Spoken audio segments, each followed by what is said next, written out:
5, Central African. It's established its first observatory mosquito surveillance network as an attempt to address mosquito-borne diseases.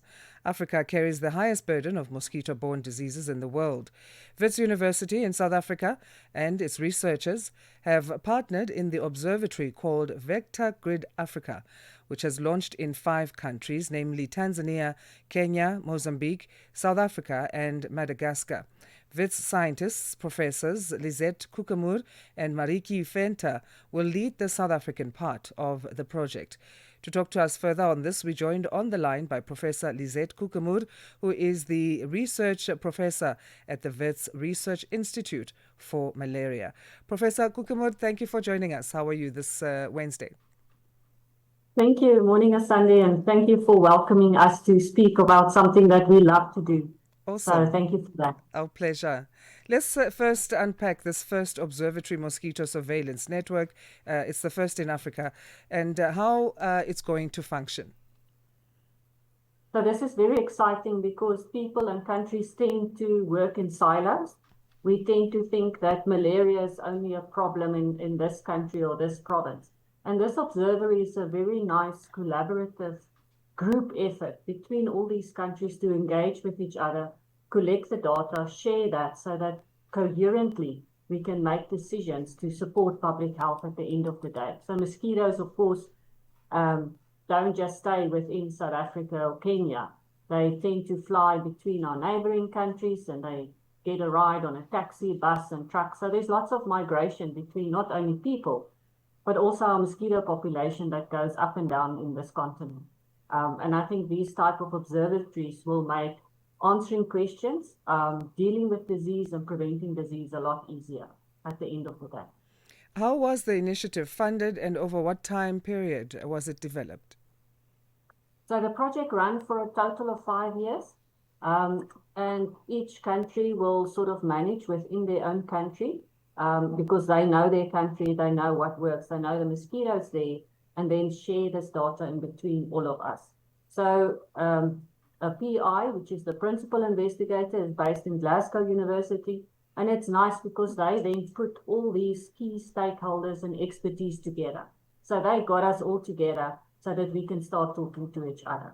And there's expertise from all over the different disciplines involved in this partnership. So there's 11 groups involved from different countries, spanning from Madagascar, South Africa, of course, all the way up to Kenya and Tanzania. And there's also partners from the UK, and Germany involved in this. So it's very nice seeing how we can share our expertise. We hope that we can train the next generation of students, postgraduate students, so that we can build the capacity and also make sure that the next generation, the upcoming scientists, have opportunities to actually expand from this work post this 5 years project as well. Africa carries the highest burden when it comes to malaria in the world. We mentioned that in our introduction. How problematic is it exactly for the continent? What are the latest statistics and dangers? So of course, Africa, like you say, carry a huge burden of malaria as a disease. 90% of the malaria cases occurs within Africa. But I think what is understudied, which this project will really highlight, is the virus infections that are also spreading throughout Africa.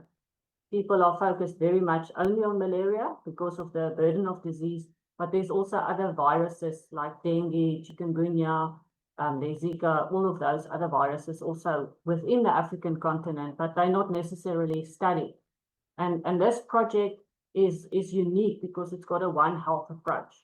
So some of these virus transmissions, and that's where Professor Mariki Venter's expertise will come in, are transmitted between animals and animals and humans, with a mosquito as the host there.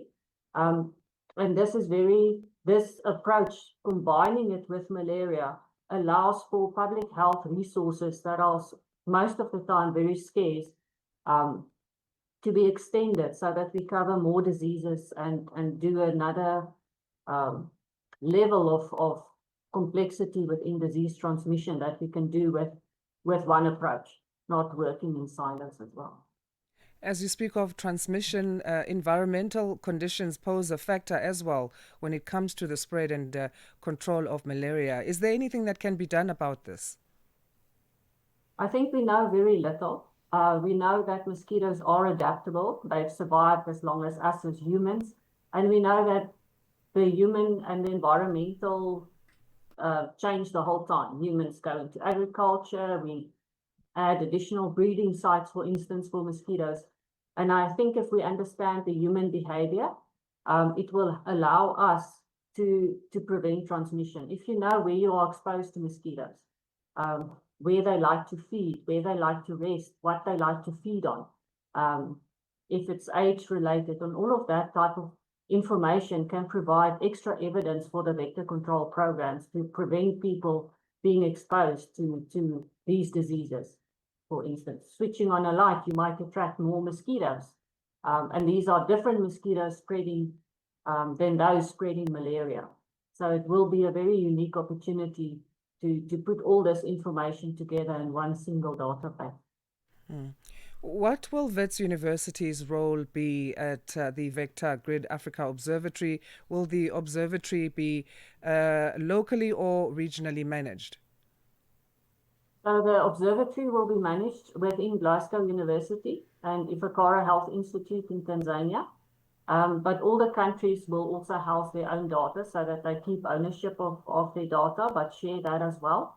And I think Wits University, we've just opened a new, within our Wits BioHub, they've put a lot of investment into a biosafety level 3 laboratory, which will allow Wits to provide training in arbor vector virus training, detection, and we hope to attract a lot of students from neighboring countries and partners within this project to visit us here at Wits, get the training, and then from there expand. And of course, our group will also get training in the other labs. We hope to have more novel technologies for South Africa that we can use to identify mosquitoes, because mosquito taxonomy is quite complex. They look alike, but they're not all the same.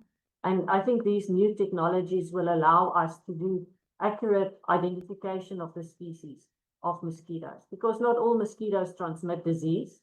And it's important to know which species we need to target. We don't want to waste resources and do damage to the environment by killing mosquitoes that are not involved in disease transmission. Yeah. So we want to, and I think this new technology will really help us aid in that way as well. All right, let's talk about the parallels between these countries that the observatory has been launched in. 5 countries: Tanzania, Kenya, Mozambique, South Africa, and Madagascar. Do they share parallels when it comes to the challenges they face in tackling malaria, the numbers recorded, as well as the access to malaria health interventions in the different countries? Yeah, so there are parallels between all of these countries. They share species like malaria vectors. They have the same species across these countries. However, the data that's collected at country level is not necessarily the same, and the depth in the data collection is not the same. So, for instance, you want to know if your mosquitoes, what is the main host that they feed on? Is it human? Is it animals? And these type of information are not necessarily consistent between the countries. And we hope that this observatory will gather the same type of data between all these countries, so we can start sharing better initiatives as well. And we hope that the data will be used so that we can predict what our risk of disease transmission are. Is it like for South Africa, we have 4 seasons, and we know mosquitoes like summer seasons more, but if the environment change, if there's temperatures go up, humidity goes up, how will this impact on our risk of disease transmission? Although the species are the same, you would expect that species A, call it arabiensis from South Africa, would be quite different to Kenya or Tanzania, for instance, because they were exposed to different country-specific environmental conditions. And I think it's important to understand how these differ. Although it's the same species, how they've adapted within that specific climatic zone that we find them in. Are scientists working in the field of malaria research adequately empowered in the region as you see it, and what needs to be done on this front? So technology is moving at a speed that is unbelievable. And we have a lot more new tools. There's AI, there's machine learning. So definitely this project will help us to build the capacity on what we already know, but expand our skills so that South Africa and other countries are more geared towards future technology as well. It's good doing the same thing that we've done 30, 50 years ago, but it's naive to think it's going to be sufficient. We have a lot more tools we can use, we can extend our knowledge. And luckily the young students that we have are all energetic, and those are the next generation that we will rely on. So the aim is for this project to actually capacitate the next generation so that they can take our malaria and vector control into new fields and new levels of expertise. Yeah, so this project definitely has got the scope for us to expand on what we have, but also upskill us so that we go into the modern era as well, which is lovely. As we speak of the future and the modern era, can we predict future malaria outbreaks and mosquito-borne viruses through this observatory? We hope to be able to do that. I think the more knowledge we have, the better those predictions will be. We know that weather conditions these past few years have been up and down. We had lots of rains, lots of weather conditions that's totally extreme. And we actually don't know how the mosquitoes are reacting to these. And this observatory and the data that will be collected in the field will guide us so that we can predict, okay, if there's a hurricane, these are the things we know that we can expect to happen and how we can preempt to reduce disease transmission, whether it's for a virus or for malaria, for a parasite, and so forth. So I think that is the uniqueness and the novelness of this project. And also because the skills are not with one single person. You have all these institutes from these 11 partners in this grant, and all come with very unique skills. And those can all be contributed to each single country. And I think that makes it a very nice consortium at the end of the day. We know that the skills will be at the best level we can get them. Professor Koekemoer, we appreciate your time again here on Channel Africa. Thank you. Thanks very much. Thank you. Professor Lizette Koekemoer is a research professor at the Wits Research Institute for Malaria, recently launched Africa's first observatory. It's called the Vector Grid Africa. Well, the first observatory to have different countries working together on this collaborative efforts to the fight against malaria. We are on OpenView.